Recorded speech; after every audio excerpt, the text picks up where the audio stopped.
ఉన్నప్పటికీ కాకికి మాత్రమే ఎంతో గౌరవం దక్కింది. ఎందుకంటే కాకిని కాలజ్ఞాని అని అంటారు.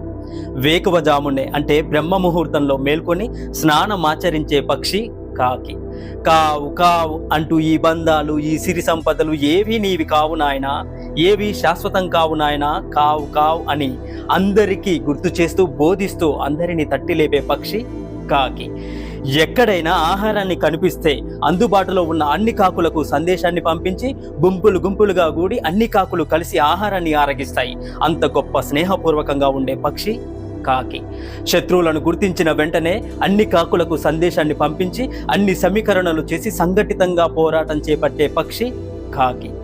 ఆడకాకి మగకాకి కలవడం కూడా పరుల కంట కూడా పడకుండా ఎంతో గోప్యంగా కలుస్తాయి. అంత గుప్త జ్ఞానం కలిగిన ఉండటం చెప్పుకోదగ్గ విషయమే కదా ఆ పక్షి కాకి. ఒక కాకి మరణిస్తే అన్ని కాకులు గుమిగూడి